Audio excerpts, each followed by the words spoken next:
Welcome to Your Point, My View, a conversational podcast, if I can say that right, where every single viewpoint matters. Today, we have part 2 of our mental health series, Mental Health, Your Mind Matters. And we have a great panel for you today. And I'll just run down who we have for you.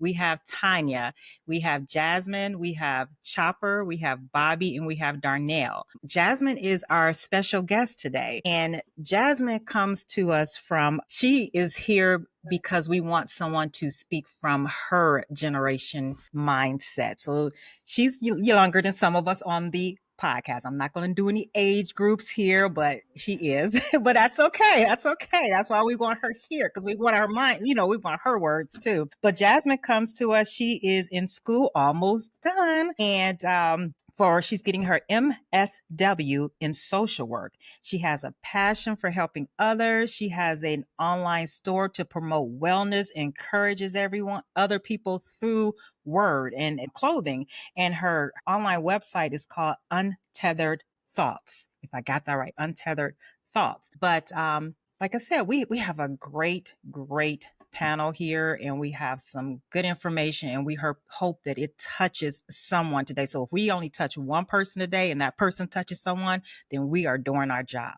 So welcome. Without further ado, let's go ahead and start. I'm going to turn it over to either my co-host, Tanya, or Bobby. Yeah, so we had a great session last time. So I just want to say thank you, Jasmine, for coming aboard. And did you have an opportunity to kind of listen to the last podcast? I just want to get your thoughts, and then everybody here, if you want to follow up and respond, because I know Darnell and Chopper wasn't on, but, I wanted to get everybody's insight on what we discussed last time in our podcast. Thank you all for having me today. I definitely appreciate it. And I don't get a chance to watch you all that often, but when I do, I am absolutely blown away. I love the perspectives, and I love that your podcast offers just insightful and intentional, I would say also clever ways to help others about real life situations. There's a lot of podcasts that they have a lot to say, but it's more so, I would say, for self. And so I do like that you all are intentional about what you do here. And you don't leave people questioning what to do next, but also leave individuals saying, hey, I can do something about my life and how I would like it to go. So thank you for that. You're welcome. You're welcome. So Thank you, when I Jasmine. watched the last episode, I thought the first thing I was thinking about, I hope they talk about ACEs. And you did bring that up. And I was like, wow, that's great, because I feel that there are a lot of adverse childhood experiences that leave individuals, needing more throughout life, or leave them with question marks where they can't answer. And that puts them in a place where they are left to feel vulnerable if they don't have the help that they need, right? Also, you all mentioned how a lot of people say, hey, I'll pray for you. And that's kind of it, although I am a big believer. And I feel like even with my own issues with my mental health, I believe that my Lord and Savior saved me, but also I had people, in places where I could rely on them and talk to them about things, and that actually kept me going. Ultimately, I do feel like it was God that kept me going, but God put people in places. And I feel like that's why it's always important to be the person that you need to be, so you can be in the right place for the person that you're supposed to help. So I love that you talked about going back to the ACEs, because it's so many individuals that go through things at childhood that they don't talk about. And parents are literally parenting from places where, hey, my parent did this with me, so I think this is right. But just keep going and navigating through the same cycles, it's going to kind of produce the same generational, I would say, traumas and issues. There's so many great things I can say, but I'll probably be talking forever. So that's all I have to add for right now. You're welcome. Thank you so much, Jasmine. But you are so right. We don't, as people, talk about the traumas that we've experienced in life. So I'm glad that you brought that up, and I'm glad you took away those things. We try to be very insightful and very provocative of what we're giving out. to the community. Me as myself, as a licensed professional counselor, I'm a licensed independent chemical dependency counselor, internationally certified, and I'm a Ohio certified prevention specialist and an internationally certified prevention specialist. So I'm talking from a place of a professional in the field. So to hear you say that, I'm just so thankful, because resources and knowledge is so important. So yeah, so we're glad you're here, because we know you got a lot to say. Yes. Just follow up with Jasmine. I think you guys did a wonderful job. Topper is one of our regulars, and Yeah. unfortunately, she has been busy the last several times, but she's back with us today. I will share with just to jump into as one thing that I am glad listening back to the podcast that we clarified, we defined the difference between mental illness and mental health and the mental wellness. I'm glad that we took the time to make sure that people understood the distinction between those, because it's easy to get mixed up. And even though it's holistic, I'm coming from a point of view of someone who has been working on her mental health. I'm not licensed or anything except licensed in life. And with that, life brings so many experiences, and that's where I'm coming from. That's the space that I'm going to share from. But I'm glad that we did that distinction so that people can understand and do less of labeling and the stigma and shaming people for what's going on and the challenges that they're going through. Yeah, that's so key. I think a lot of times we want to put a diagnosis on something. And when I talk to people, I just usually say it's signs and symptoms. And what do you need to do to recognize, for one, recognize the signs and symptoms? And then what do you need to do to self-care? And I think when you talk about trauma or you talk about ACEs, you're really talking about ways that we kind of balance. We talked about resiliency too, but how do we balance that out? How do we take care of ourselves? And a lot of times we don't know that that's almost self-taught in a way, like how we take care of ourselves over the years. I mean, because we traditionally, as African Americans, we don't go to therapy all the time. At least I know the clients I've seen, it's few and far between that they're African American. So what traditionally, as African Americans, how do we take care of ourselves? How do we as a people take care of ourselves? And so those are some of the things I just wanted to look at and just talk about, our own self-care and what we do to take care of ourselves, because it's a world that's out there, and it's a lot going on, especially with early childhood trauma. So how do you guys take care of yourselves nowadays? Well, I'll leave that off because I know with the last podcast, we brought up the possibility of childhood traumas. And, when we took the assessment, there were some things that resonated with me that could have gone either way, right? It was like a yes here or a no here, but it could have definitely been a yes depending on circumstances. And I know that with the way that I grew up, that did have a significant impact on how I process things, not just physically, but mentally as well. In past episodes, I've talked about how I implode rather than explode, where I just kind of deal with getting off to myself and dealing with the problems internally. And oftentimes we don't realize that that's doing more damage to our psyche. That's doing more damage to ourselves when it comes to how we process information, how we process things. It allows the enemy to get in and actually put some bad thoughts into your head. And if you say it enough, you'll start to believe that. Over the past year to year and a half, I made it an effort to try to make sure that I'm on the positive road, right? I'll try to find something that is going to give nothing but positive energy. Whether it's talking to certain people or drawing or spending time with the family, whatever the case may be, to kind of get my mind off of the problem happens where whenever that time is over, because it's temporary, the problem's still there. So like, how do you deal with it?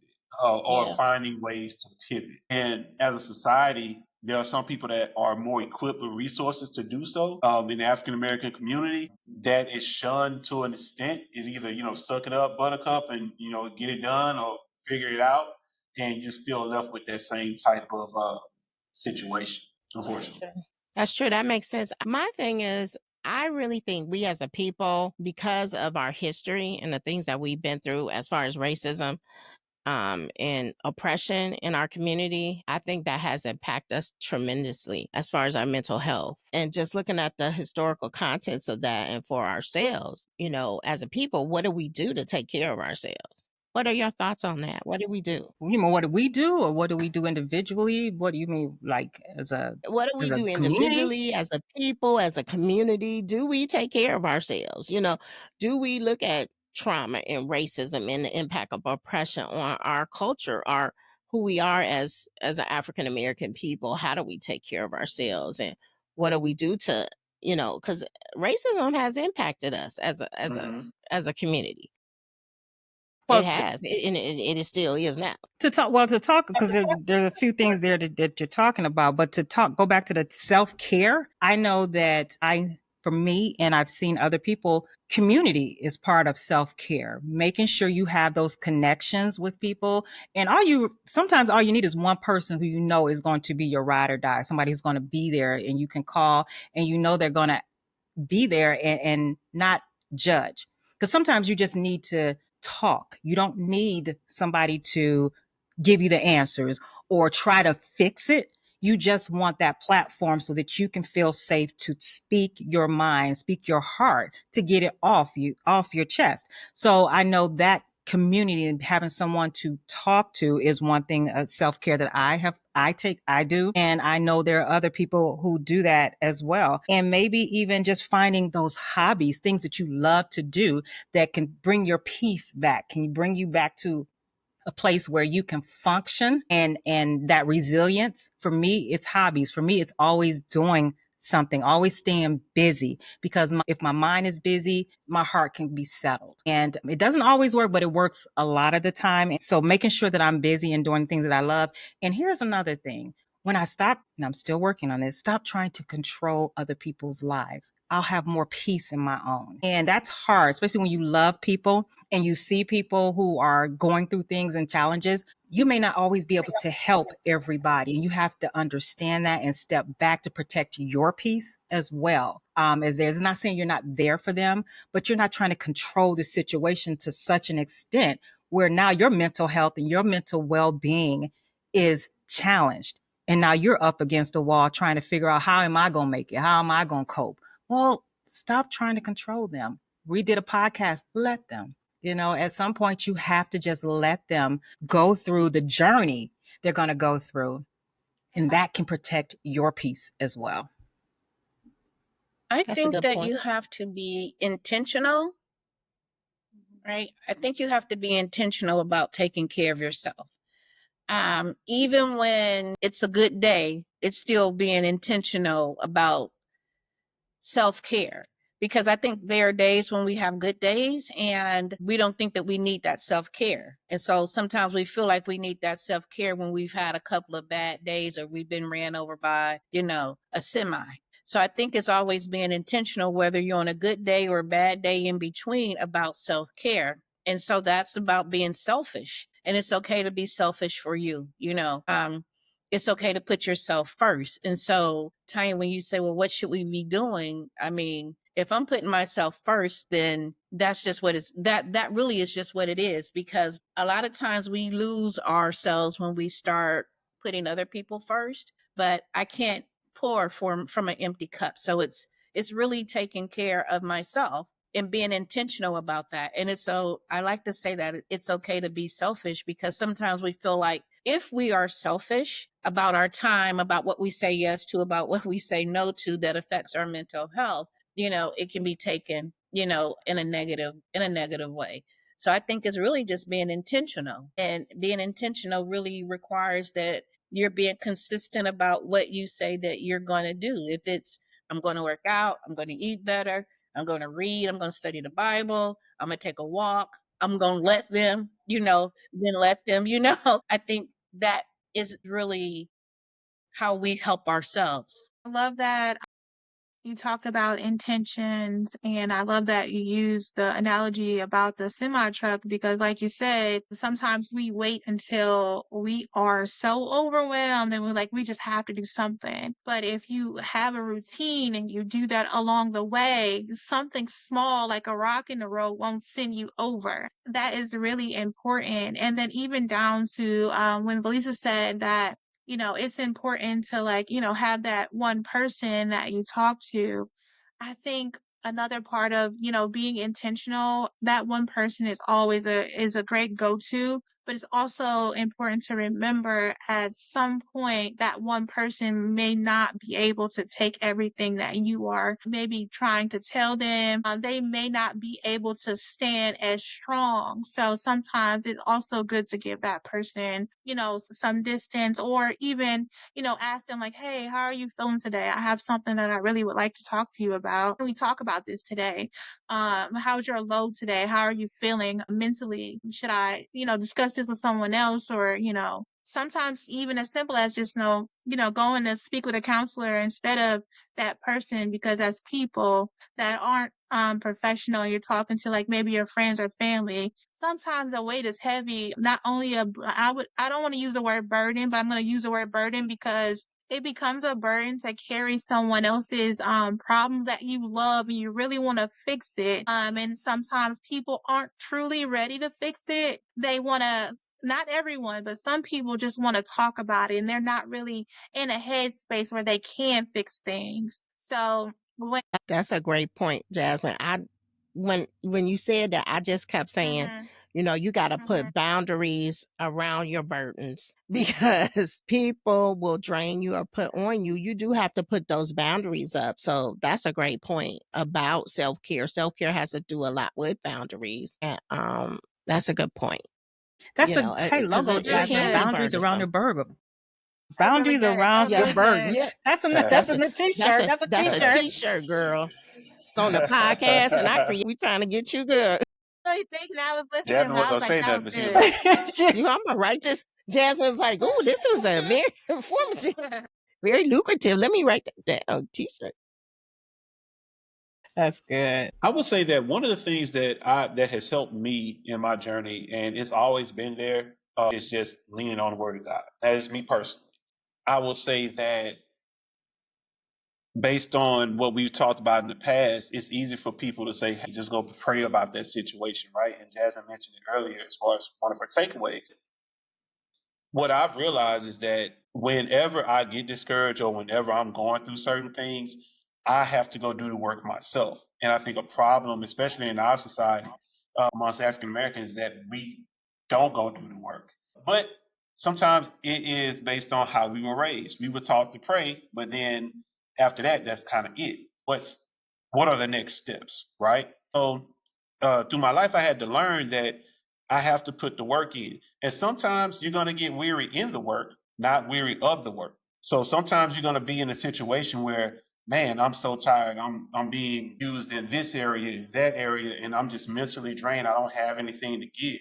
And when I feel like that, I always make sure that I'm spending extra time in meditation. I make sure that I have my devotional time with the Lord. I always remind myself who I am in Christ Jesus, right? I'm a joint heir of the kingdom.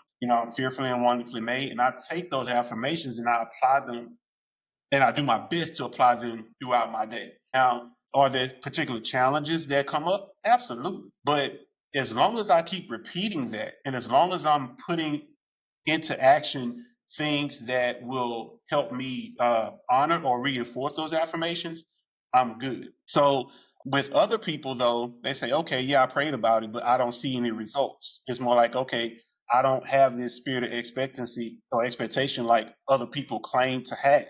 What is going on? And a part of it is because we haven't been taught how to do the work. We haven't been taught how to fast. We haven't been taught how to pray without ceasing. We haven't been taught how to treat others with respect, even in the midst of being treated incorrectly or wrong. We haven't been taught these things. And ultimately, we haven't been taught to love the way that Jesus loves. That when we do that, it does bring a mental trauma upon you because it's like, okay, I'm not doing anything right. So if I'm not doing anything right, I might as well just be the opposite of what that love is. So if someone hurt me, I'm going to hurt them, right? If someone talks bad about me, I'm going to talk bad about them.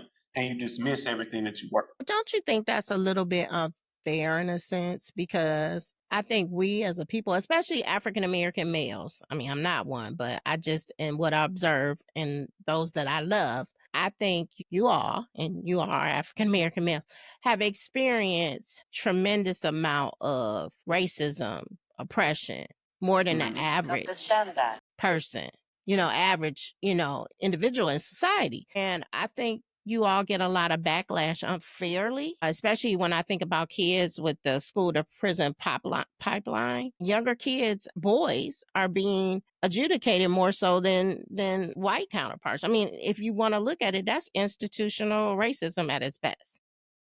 Agreed. And that can have a traumatic effect. I mean, to the extent that, we have driving while black. I had an incident where a younger male that was growing up in my neighborhood who, he was just hanging out on a street corner. I remember pulling over and I was like, okay, you shouldn't be out here. And he was like, well, why? I'm thinking about his safety, what could happen to him, and he's like, well, why can't I be in my neighborhood and just sit out on the street, on the front of corner and just be at peace? And so I think it's a double standard in a way. I mean, racism has impacted us so much that I think we fail to recognize it. Do you, Bobby or Darnell, do you feel, you two men here, black men, do you, speak from do you have anything to contribute? What do you think? What are your thoughts? Speaking from your standpoint, your mindset, and your experiences, because I don't know, and I'm sure our listeners are just like, hey. No, you can go ahead if you like. If not, I can. Well, you go ahead. I'll join Cool, you. cool. I think that as an African American male, we do bear a lot. I would say we do bear a lot. But what ends up happening is that we have this moniker that we have to, I guess, put forward, or this facade that we have to put forward, as if we're not going through anything, and if we are, we're not supposed to show it. I would say that whenever we are not, I'm trying to phrase it to where it makes sense. So when we do with a lot of the racism and things of that nature. I, for one, have been pulled over basically driving while black, dressed well, coming out of a nice neighborhood, pulled over for nothing. Right? Being racially profiled. I've been through that experience. I've talked to my son about that. I think we're probably the only race that has to talk to our children about how to conduct yourselves in an orderly fashion in the event you're pulled over by the authorities, which is sad to me. And when it comes to what we have to deal with out in the world and that weight, and then we have to kind of harbor those emotions, because if we try to outsource those emotions to whoever that would be willing to listen, we either get shut down and say, toughen up, suck it up, or we get called sassy or whatever the case may be. When Or really we're just aggressive. trying to get aggressive, right? And I think that discourages us as men. And we feel like we have no other place to go when it comes to being trusted with how we really feel. And it is sad. It is sad because we are here to provide and protect, but we also are here to be human, right? We do have emotions. And when we don't find a way to channel that or express that, then we become these robots. And people wonder why we don't check in with them. And they wonder why we don't say anything. They wonder why we're always quiet. It's because we feel like no one's going to hear us anyway. No one's going to respect that anyway. No one's going to care enough anyway. So what do? We just chill. We stay to ourselves. That's why I said, the word of God works for me. I do have other resources, obviously, reaching out to my circle and talking with them, but we're talking about the generalization as a whole. Dealing with being a black man in America and dealing with the things that we have to go through, and then having to come to some safe spaces and then get treated as if our emotions don't matter, really impact us. And because we don't show it, at least outwardly, we don't show it, it makes it seem like everything's okay because that's what we're supposed to do. That's what we're obligated to do. But really, it's tearing us up inside. That's why some people are ticking time bombs. And when they do explode, it's not good for the people that are around. When you were speaking, I was thinking about like a hijack of identity. So when I was thinking about that, I think about how we talk about oppression and we talk about racism, of how, I would say we in general and black men have been bogged down by so much. So you have, from one end, you have the oppressors saying and doing, right? On the other hand, you have your community saying and doing, right? And then you have your loved ones trying to protect you, coddle you, and keep you safe. And that's a whole nother situation. Now, all of that creates pressure, and pressure busts pipes, right? So it's hard for individuals to like show up, That's right. to be honest. Okay. It's hard for an individual to show up and be their self. At some point, I would say, at a certain point, of course, I can't speak from a man's perspective, but I know how it feels to be a woman, African American woman, and, you know, trying to show up in this world and also have some of those same pressures, right? It's hard to show up after a certain age. You don't know who you are. And I think that's how individuals fall into mental illness, right? They're not feeling like they're not good enough. They can't show up for, you know, the person that they are. They don't know who they are. They don't know what direction to go into. They know they like things, but maybe haven't been able to be supported of their systematic limitations that kept them from that thing. So I think it's just so important that, you know, when things are said and being done, that in our community, that we try to do it with love, even when we are frustrated, or even if we have so much passion behind, you know, what we say and what we do, that is still in with love and in love. So I just wanted to add that really quick before Darnell wins. So thank you for that. I love that. Yeah, Thank that's you. a good point. Very good points. So many things going through my head right now. I know growing up, you were taught how to run and hide. We weren't taught to face the problem. You taught to run and hide. And some of us, myself included, have gotten real good at doing that. You know, I can put on a face, but I see the weakness. I hate the weakness, but I don't know how to deal with it. So I can tell you how you should deal with your weakness, but I can't face my own weakness. I won't have that conversation with me. When, you know, there's a book, What Do You Say When You Speak to Yourself? You spend most of your day speaking to yourself, and me, I'm lying to myself. I'm stronger than what I believe. I'm stronger than what I really am. And I can't show that weakness. I have to push it down so that I can keep my sanity, because I have to be a man. I want to be a man. I am a man, you know, but the part of me that is weak, I ignore, and I try to work on other parts of me that are not as weak, when I should be having that conversation with myself about my true weaknesses so that I can address them. It's hard to go to someone not knowing what they think about you and expressing your weakness, because we have good relationships in these podcasts and whatnot. I don't know how Bobby really feels about me. So can I really give him me when I need my help? You know, we're cordial. I miss him, he miss. But the thing is, who am I ready to show that me to? Because I can't show it to me because I don't want to see it. You know, it's to me, it's like going in the bathroom and not looking in the mirror, because you can't lie to the person you see in that mirror. But I can lie to everybody else, and I can put on the front. But as I'm putting on my front, I'm opening myself up to vulnerabilities. And because of that, I drag people down instead of bringing them up. And then that's another thing I have to deal with. Look at who I'm hurting.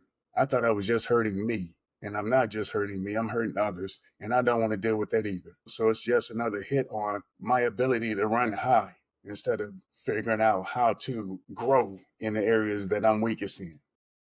That was my thought.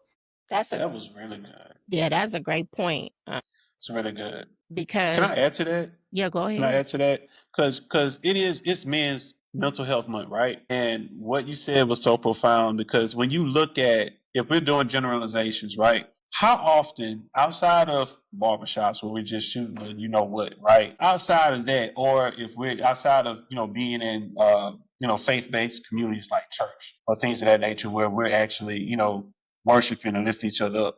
Outside of that, how often are we getting together to really be open and transparent about who we really are, who we're trying to be, and where we're trying to go? Not often, and or not enough rather. And it's based on what you said, because we have those trust issues of, can I give that person my whole self? Still be vulnerable, still be transparent, and they be able to either pour into me or just listen and just soak that up and then give me sound advice. Now, one thing I can say about women gonna have that support system.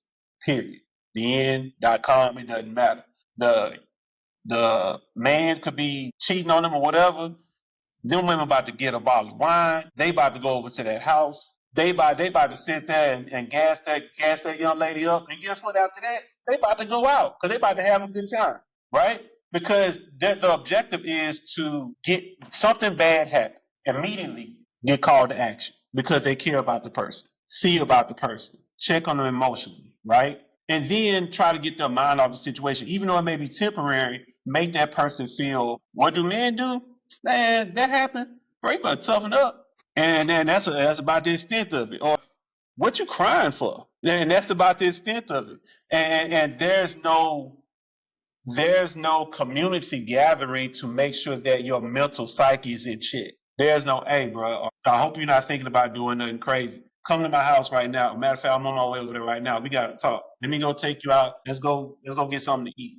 We got to talk this thing through because I don't want you to make any kind of irrational decisions. And we don't have enough of that because since birth, we've been wired to not cry, toughen up, figure it out, all those things. We never were taught to, hey, if you have an issue, express yourself respectfully and will be receptive of everyone else and they'll give you that and reciprocate that. We weren't taught that. So do you think it's socially acceptable for men to be more aggressive with their feelings and emotions? That's more acceptable. That's a norm to having a conversation or being, you know what I'm saying? Like, in my eyes, there's a blur between being passionate about something and being aggressive. And now, because women get that too, as far as being the angry black woman, right? Yes, And we do. I get that. But as a man, it's in us to be authoritative. It's in us to speak to things. Adam spoke to the animals. He named all the animals and things of that nature when he was created, right? That's what's wired in us. It's in us to speak those things. So whenever we become passionate about something and when we get to a point where we are wanting something to change or to shift and we're showing our emotion through that, it doesn't necessarily mean that we're aggressive. It means that we're trying to make sure that the point gets across. This is what needs to happen. This is how it needs to get done. And I want you to trust the vision that I have. Now, will you help me with that? That's what we're seeking because we can have a vision and we can have tunnel vision. But we have to make sure that we invite that help in to where it broadens our horizons. Now, as a man, that's what we mess up at because we're so hardwired, we don't allow other people to come in and help because we put our defenses up and we think they are here to either steal what we got or steal what was given or to tarnish what we have so we'll still be in the same position that we've always been in. But it's some truth to that. There's some truth to that, though. Absolutely. And I think, and that's, but in that insecurity, which to some extent I do have still, that's where the work has to start. But if you don't have anybody that looks like you, that talks like you, and acts like you, or even in a professional setting to help you get through that, that's where we say, okay, well, we don't see that representation, which representation matters. Then who are you to tell me I can do X, Y, and Z? Who are you to tell me I can fix this? Because you didn't grow up like I grew up. You didn't see the things that I've seen. You had to pull yourself up by your bootstraps and still, graduate high school. Or whatever the case may be. You didn't have to do that, but I did. So if you can't relate, get out my face. And that's the barrier that we put up. And that's the macho man persona that we put up whenever we are trying to do the best, but at the same time, we get told that we're too aggressive. We're too pushy, but we're just trying to see things come to fruition and we may not know exactly how to do it all the way, but we're still works in progress. I also want you to know that aggression viewpoint comes from another point, another culture putting certain things on us. And that's historical content coming into play for us. So it's a constant battle that we have to fight, in that. And it does affect our mental health and it does affect our trajectory. It could, if we don't have a way to, kind of like Dee said, be transparent with ourselves, that understanding that this is affecting me. And not only is it affecting me, it has a trickle effect in affecting my family and my community. So how do I, as a person, as a people, how do we look at that? It's some serious thoughts. It's a serious, especially now in today's society and what we're going through now. And with, it's almost like we're stepping back into time, dealing with certain issues that, we've always been dealing with as a people. So for that's Bobby and Darnell, I have a question. So how would it, for men, I would say, how would the wheel be reinvented, especially when you talk about diving into community? And there's also a thing depending on, the friendship groups and things like that and interconnectedness and kind of what your friends are going through. In a lot of cases, you may be going through the same things. I guess my question is, are you all open to having discussions with your friends saying, look, I need something, I need a real friendship. I need you to let me know if I am doing something, or I need you to let me know if something doesn't look right to you about me so we can have a discussion. Because I feel like sometimes people show up to places, right? And they have things going on and their friend can see it all over their face or in their actions. Like you can see these things, but it's just like, hey, what's up, man? That's all that you get is saying, hey, can I pull you to the side? Do you mind if we have a conversation? I see you don't look well to me, or something's, going on. Can we talk about this? And is that something that's open in your friendship group? I think that is very important. So that's what kind of my thought or question. In my opinion, as a man, we don't have those conversations. I was just talking to a friend of mine the other day, and I heard a situation about him and his employment. I said, I never asked you what you did for work. We just don't talk like that. We do very superficial communication. We don't get deep and dirty with our conversations. I would say women will. The man, sometimes I feel he won't, because if I want you to trust me, I have to be at a certain level. And if I'm not at that level, I'm feeling you're not trusting me. But if I talk to you and you see that I'm not at that level, will you trust me again? Will I lose your friendship or the respect of that friendship again? Because I tripped and stumbled, do you always see me as a failure? Or do you see me as someone who just failed? And I'm just going to speak on me. I know how I feel when I feel my friends, or if I think my friends are looking at me in a different light, and I want to give them the best picture, because I know I'm a good person to be around, but I'm not always the best person to be around. Yeah, that's real. That's real stuff right there. And I think that a lot of African American males struggle with that. I know I've seen in my significant other those types of behaviors, and I do feel what you're saying, Darnell. That's a big thing, and I think it's a big thing for males too in general, having that safe space to be able to be authentic and have a conversation where you can open up yourself. And I'm gonna be honest with you, there's not a lot of African American male therapists. I know in my county, I want to say it's 2 that I know of, and only 1 is practicing. So that's real deep. In a county where over 320 people, 320,000 people, 2 that I know of. And so having a space that's safe for African American male and a female, to be honest with you, it's going to be, it's hard to find for professional help. And then what about non-traditional things? Do we have non-traditional things that help us as a community? Just combating our own health and well-being. Like, and sometimes non-traditional ways by the bigger society is looked at as a joke, we had drumming circles, okay, where we would come together, we would drum and, have conversations. And if anybody knows a little bit about the background of drumming, it's bilateral stimulation, which helps reduce trauma. So we could come in a circle, but part of that is that connection, that being able to have a safe space to be expressed just authentically, not necessarily about anything else, but just to be in a space with somebody and connect and express. We don't have those, or it's looked upon, oh, that's, from another culture or whatever, or that's different. And, but those are the things that bring us together to help us have those safe spaces to connect. I mean, what are your thoughts about that? Are there any non-traditional ways that we connect together as a people, or just for our own mental health, that has been helpful for you all? For me, and I think for a lot of people, including myself, I'm a pretty goofy guy. Growing up, sometimes you really have to laugh at your pain. Yeah, I mean, there's sometimes it's just so many things going on. You kind of just have to dismiss it by making yourself feel good. But it could be worse. But you dying inside, you crying inside. So I would say, like dealing with things like comedy, bringing people together just to laugh, right? It's a sudden release of pressure and things that you are dealing with. You don't even focus on that. And believe it or not, there are a lot of comedians. They are laughing through their pain.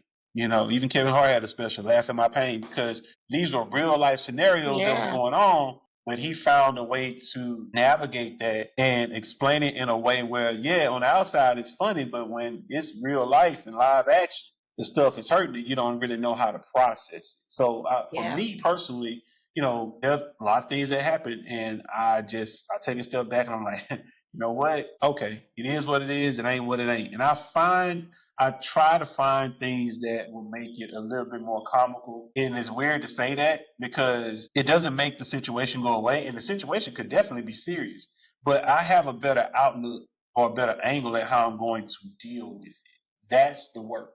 And I just keep going back to that. That's the work that I have to do.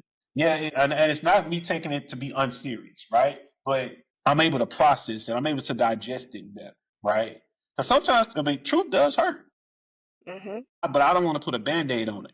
If I need to stitch it up, cool. If I need to put some spiritual Neosporin on it, fine. That's cool. But I still got to work. I still have to take action.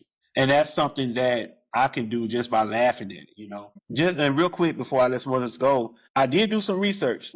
In the United States, there are almost 2,000 therapists, licensed therapists, right? The male to female ratio is 25% to 70 because and 70 being the women. Because there are certain percentages that are other, and of that percentage, 4.1% are Black or African American. Of that particular percentage of the African American ones, 0.3 to 0.5 are African American males. So that's why representation matters. If we don't see people in those roles helping us that are professional, that are certified, and pouring into us, then we're just going to try to wing it and just do it on our own. Not to mention, we think about socioeconomic background. Some of these therapists are in certain places, but we can't get to them. They're in bigger cities. You have people in rural areas that need therapy and mental check-ins just as much as you do people that are inner city. So we need to make sure that we are training our young men up to say, hey, it's okay to not be okay. But if you have a calling to actually get into this field, the objective is to just don't be centralized in one area. Find a way to actually reach out to the masses. And with resources and internet and virtual sessions and things of that nature, it's more attainable. But when Darnell and I were growing up, that was obsolete. We didn't have that. True. So what do the younger generation do then? Younger men that are growing up. I mean, I know you just gave them a path. What do they do now? They don't talk. They don't talk. And I think that's what it is. Well, and if they do, it's not about the actual situation that's at hand. It's like they can talk circles around the situation, but getting down to the root cause requires skill. And you have to have that person or people or community that's going to help them bring it out in a safe way. Now, with that being said, there are several groups out there that are young adults, community based, and that's what they do. They talk amongst themselves, and they have access to more resources because you can go online and you can do things, right? You can meet up in groups. It's easier to go out and be in a safe space of that nature. But speaking from a man perspective, we're not doing that on a consistent basis. Do want to disagree just a tad bit. I just want to interject the point. I think our younger generation, and Jasmine, you can jump in if you want to. I think they're a little bit more attuned to mental health because we have been openly talking about mental health a little bit more. So I think our younger generation are more in tune and more able to express that I have some mental health concerns than maybe we were because they're more knowledgeable Facts. about it. Facts. That they're speaking out more. I mean, some of the youth that I work with, I mean, you're talking about the youth generation that came up when Inside Out was the big premier cartoon to go see. And they wanted to go and see Inside Out too, and they're 16, 17 years old because they remember it was how it was when they were, 5 or 9 or whatever, seeing it, or 6. So I think they're more attuned to a need for mental health services, and they do see mental health as an important aspect. But that's just from what I view. But do you still see that there's a gap? Because I run into quite a few people in that generation, in that age group, and they're still afraid to say what's on their mind. They're still afraid to ask for that help. I find myself sometimes saying over and over again, what do you need? What's going on? Because they don't want to burden. I don't want to burden you. I don't want to, I just don't want to deal with it. Sometimes I just don't feel like, I still think that there's still work to be done in that area. So I just want. That's stigma. I mean, don't talk, don't think, don't feel. We want to keep that all in the house. That's stigma because I don't want to burden you. Well, how do you perceive that as being a burden? Well, in society is looked upon, having a mental health challenge is looked upon from a negative connotation. You want to keep that quiet. You can't express that, hey, I was going through something. So it's that stigma still there. So yeah, I can see why, that's why we have to combat that at every given chance. I was going to say, I think that you have to, I think it starts when they're younger, that you give them the opportunity to be expressive, and I think that, I'll just, speak from personal levels of giving my son the opportunity to be expressive, right? And to not to have to carry what he feels is uncomfortable. And so I think that it starts there with that nurturing and letting them know that it's okay to be expressive because we could not be, right? So for me, that was one of the ways I felt like I was able to kind of break the generational curse of not being able to speak my feelings, because I think sometimes and I could be wrong, I'm not no mental health professional like that, but I think sometimes the beginning of that mental health is because there's not an outlet for them to be expressive at home. He can be expressive, you can't be disrespectful. And then to me, that's fostering an environment that allows for open communication. Not saying that it always happens,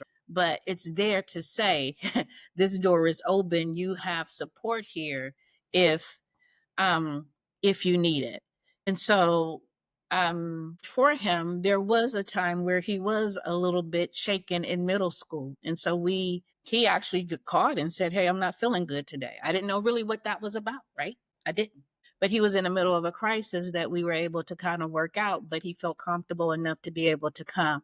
And I think that being comfortable enough to be able to come to talk was because we had fostered these opportunities for you I to think that feel what you safe to said talk. made a lot of sense. I'm sorry. But if I think what you said made a lot of sense. Because go right ahead, you're good. fostering relationships is very important. On top of that, I do feel like the gap does still need to be bridged. There's still, I would say, complications with expressing feelings. I would say in my generation and in the generation after me, only because feel it's still the safe space. Safe space are not necessarily provided all the time, but I do feel like where we are now, people are more expressive and I would say vulnerable and transparent about where they are mentally, but we still do have those stigmas that are kind of around, right? So with that being said, I think that goes back to the community. It is important as a community to still say, hey, if you're not feeling well today, or if you have something on your mind,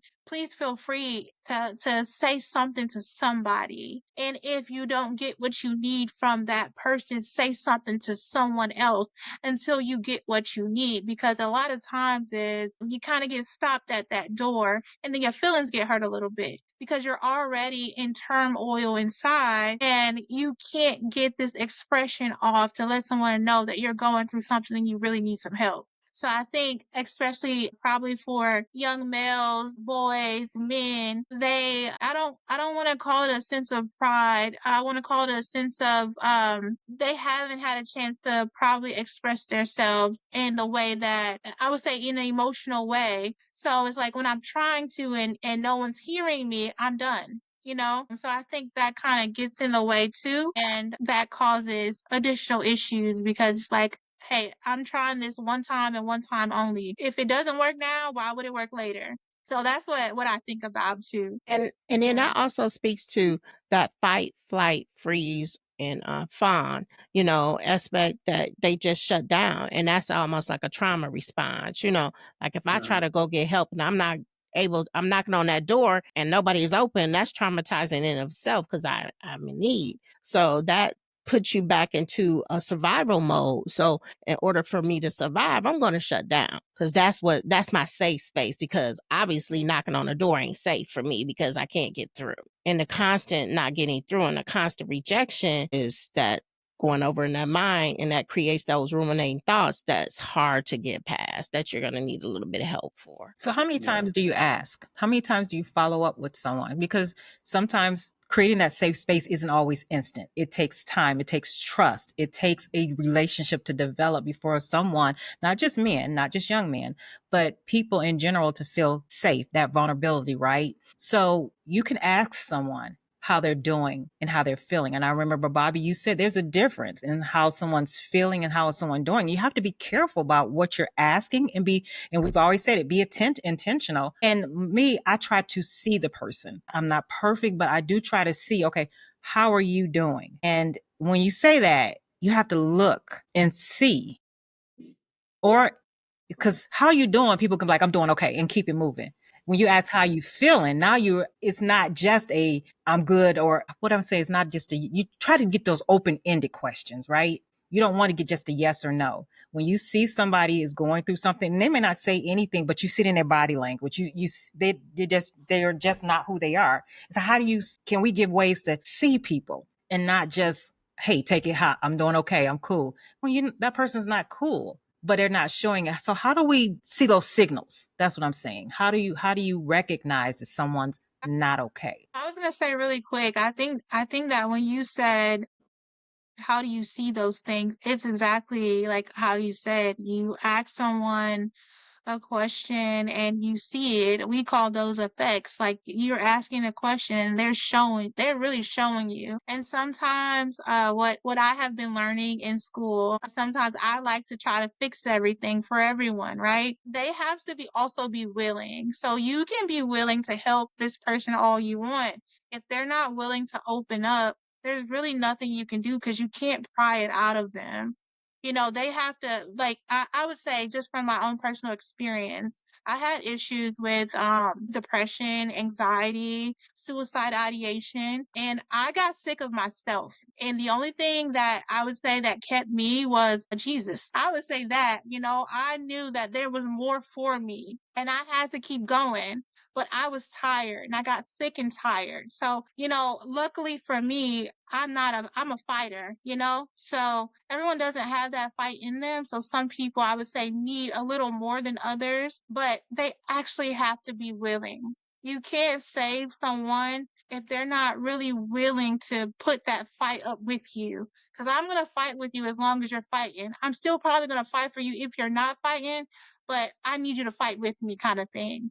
It's like a collaborative effort. And that's all I wanted to add. That's a great point, Jasmine. I think too, you want to be direct with a question and ask them, are you having thoughts of ending your life? And really work with them to have a collaboration. If they say yes, it's like almost like a validation for them that they're going through that. And sometimes that's all people need to know, is that somebody sees them and they're safe to validate and express that that's where they're at. And so if I'm at that place, it becomes then, let's collaborate to help you get out of that place. So what do we need to do to work on this? How do we, part of coming to terms or seeing that person is acknowledging that, okay, I see you, and then saying, people who are having these reactions or experiences that you do sometimes think about ending their life. I'm wondering if you're thinking about that.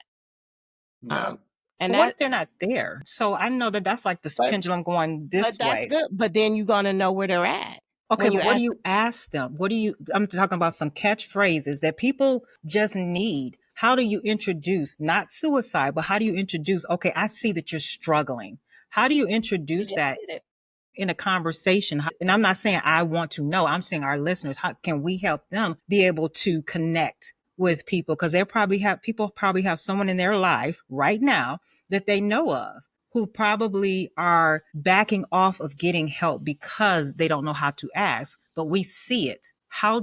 What's some catchphrases? What's some key phrases? What's some verbiage that they can use? What I would say is, well, for my experience, whenever I know that someone may be going through something, I always lead it off with some type of positive affirmation. Like, hey man, you're doing good. Look at you, man.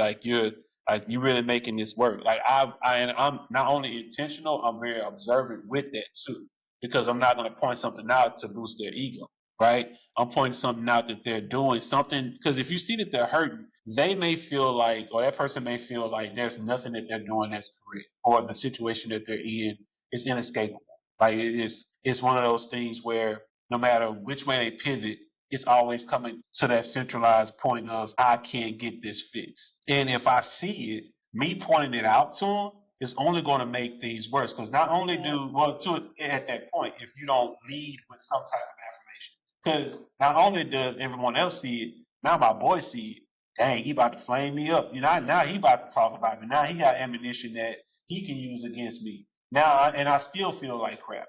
But if I lead off with something like, "Hey man, bro, you good, right? Like you straight. Like man, look at you, man. Like you making this happen for you. You're doing things. Like I'm lifting you up because my objective is not to break you down. I'm trying to meet you where you at so we can excel together. And in order to do that, Jasmine, you mentioned something like, hey, you can't save people that don't want to be saved. But there are certain people in certain situations where all that person that's being traumatized is looking for is someone to get in the boat with them. Because it's easy for you to say you can save yourself. But if I'm willing to put on a life jacket and step into the boat with you and say, hey, I'm here with you. I may not be mentally in the same space as you are, physically in the same space as you are, but I am here. Lean on me. Let's figure this out. If we can figuratively and literally get into those situations and use it as an approach, then that opens up the door of being trustworthy. Now that person says, okay, you know what? If I have an issue, I know I can confide in said person because they not only see me, they can feel me. And I think that that's something that we as a people need to definitely lean on, having that emotional intelligence where you're shifting away from the hey, you got to keep your feelings inside. To as y'all reference now with the young people, hey, we need to be expressive in a respectful manner, obviously, but we need to be expressive and we need to lean on one another and we need to hold each other accountable. That can definitely build a healthy society if we do that more often, but we have to lead with the affirmation first. That's at least in my experience. I lead with that first. That's a good point, Bobby. I just want to add to that what you said. You got to be willing to get in the boat with somebody. When you said that, you got to realize that that boat might be getting into some high waves, and that boat might capsize, and then we're gonna have to learn how to swim. And we're gonna have to either have a life jacket on or learn how to swim. So if you in it, it could be messy, it could be overwhelming, it could be drown killing. Are you in it? Are you really in it? That's the question. Or do you need to save yourself to not be in it? Because that's the real question. Am I gonna be in it? Am I gonna be messy? Am I gonna be muddy? The sharks are in the ocean. Am I willing to go there? And that's a question for everybody that they have to decide for themselves. The stick to itness, of how they're going to get there. And for us as a people, we got a lot of tides that's coming up, a lot of things going on. So what about the phrases, I'm concerned about your behavior? Is that something that you can lead to?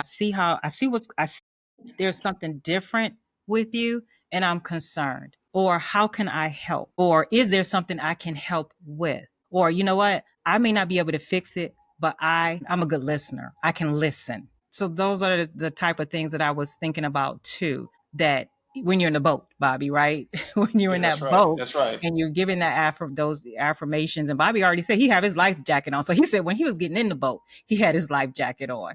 So when you are in a space where you're okay enough with your life jacket on to help someone else, are those some good phrases to actually use to assist My someone with thing is, understanding? Hold up, to assist someone with understanding that I may not be able to fix it, but I'm here with you. I say use whatever you can. It's really about connection. Whatever You you know, can. If there's a disconnection, then it's not going to work. as I'm listening to everyone, maybe you aren't the person for them. I get in this boat with you, but I'm not a strong swimmer, but I do know someone who else can swim. Maybe you're not the person to directly help them, or we're giving them options. This problem, I've seen it before. I've known people who got through it. Some actually need a medication. That may be another option. That's true. Everybody doesn't correct mental health the same way. It's not a one size fit all, but we give them options. This problem may be handled through talk. This problem may need some medication. It may need a combination of medications that need to be tweaked. So don't give up. But if I can't help you, let me see if I can find someone who else can help you. Because I may not be, as we talk about this boat, the strong swimmer. Yes. But I do know strong swimmers. And it has to be genuine. It has to be genuine. It can't be like, because you have people that are around you, they fake. Let's just be right. You know they fake. And sometimes it's in certain actions that they project. You know that they're hurting inside, but they're being fake. Or there may be some people that you may be listening to and they're giving you advice, but they're not following said advice. I get that. But we want to make sure that just like you said, Darnell, point them in the right direction and let it be genuine. Let it come from a place of love, not a place of being egotistical or trying to toot your own horn or trying to say, oh, I just want to put this out there just so you know that I was there when no one else was, because it's not about that. It's about saving that person from whatever anguish that they may be going through. As a man, that's all we want is a word sometimes. All we want is for someone to check in and say, hey, you're gonna be all right. And like Lee said, those words, even in that context, means a lot to us because we know people see this. And then another thing is that people might not just be ready yet, Yeah. but we can offer resources. One of the things that I wanted to do on this podcast was to give people some books, some reference books to have. And I don't know if you guys did. I know some of my go-to reference books for people are Understanding Bipolar Relapse by Ruth White Ware. She's the one where I got the information about SNAP, about sleep, nutrition, activities, and people. She's a licensed social worker who works with individuals, and she has bipolar disorder. So that's an excellent reference for anybody. Does anybody else have another book that they want to recommend to our listeners? I do. It's called The Invisible Ache: Black Men Identifying Their Pain and Reclaiming Their Power. And this book is by Courtney B. Vance, who's the actor, and Dr. Robin L. Smith. Wow. And it's a pretty profound book. Excellent. Anybody else got a book reference they want to share? I was going to be a smart aleck and say the Bible, but I'm not doing I was that. gonna say the Go word ahead. too. Go ahead. I was going to say the same thing. I was going to say the same thing. I mean, let me help you, because I'm a type of person as a therapist. Faith is a protective factor. Mm-hmm. I'm also a therapist that incorporates faith into their practice. So, but yeah, the Bible is in any other reference book, whatever book that you feel can help someone that they can gravitate to keep them on the line of trajectory. That's important. So yes, that is a go-to resource for someone. That's right. Any other books that anybody would recommend? I don't have any books, but it's still some of the, Darnell mentioned resources, and there's a lot of resources out there for people. Even if you can't, he mentioned sometimes you're not the person to help, but there are a lot of resources out there that can be. NAMI I know we talked about that on the last podcast, but NAMI is definitely a resource that can assist people and help you assist people. So it's not only, the person who is struggling to go to, but you, the individual trying to help and assist, can get the assistance in the direction that you need to be able to help someone who may not be ready to help. Because that's what Jasmine said, who may not be ready to get that help, but you still can get that education so that you are able and ready when they are. And also definitely 988, our suicide prevention line. And then also, which I'm gonna say the right text now, is 744-744, our crisis text line. Those are excellent resources. This is actually been a great session, y'all. Yeah. I want to add one more source. Okay. BetterHelp. BetterHelp is a site that you can go to. They have licensed therapists. They make it easy. They make the process easy. You don't have to stay with the same therapist. You can choose a therapist that suits your needs. And it's very, very good. I know someone who's personally using it now, and a complete 180. The person has done a complete 180, being more vulnerable, more transparent. I can even tell in conversations that I have with said person. So truly a blessing. to access better help. In addition to that, if you have access to resources through your employment, check those out, EAP whether it braces. be Yes. EAP or things of that nature, because that's good for you and your family. So we talk about having a sense of community and doing life together. When you come across those things, whether it be depression, anxiety, any kind of mental attacks, right? You can actually utilize that resource that's provided through your job. And for the most part, it's free. And you can talk to someone that's licensed and you can get the help that you need. And so can your family. And guess what? It's completely confidential. There is no cross conversation where one person's telling someone else, because you can have teenagers actually call that line, and due to consent, they're not going to tell the parents exactly what they said, right? So there's that confidentiality piece too. So check into your employment and see if they have resources for mental health and wellness that you can tap into. Good Great point, resource. Bobby. Yeah, I was going to Yeah, say good that point. too. Well, Jasmine got kicked off, so I see. I was she like, did. oh She went no. poof. She said, "I'm Yeah, I trying to saw get it. back in." So I don't know if she's gonna get back in and join us before we wind this up, because this has been a good conversation. And as T said it at the beginning, it might even run into a part 3, because mental health is so deep and such a deep, wide arena that there's no way to get it all. And there, in one thing can lead to another, one part of a conversation can lead to another. And I think we have done a good job of at least trying to once again encourage people to find that safe harbor, find something that you can tie on to and hold on to during those winds of change, during those storms. And I thank everyone for contributing and making the conversation what it was. And I hope that our listeners were able to take some nugget, just one thing away, and pass it on to somebody else. We're not making money with this. We're just trying to make things better for somebody. So that's where we are. So Tanya, Bobby, Darnell, Chopper, anything else? Well, just to reiterate, 88 and 623-6888 are 24/7. You know, it's 24/7. Somebody's going to Right. answer that phone. Yes. So Good those are point. Good point. helplines. Yeah. And we'll make sure to put those in our notes so you can have them as well, our listeners. And for the men, I know it's men's Minimum. mental health month. Hey, you're valued. Okay, I just want to let you know you are valued and you matter. And so if you need to reach out to your circle, reach out to whoever you need to reach out to, do the work. And trust me, it's going to pay off in the long run. If it can pay off for somebody like me, it can definitely pay off for somebody like you.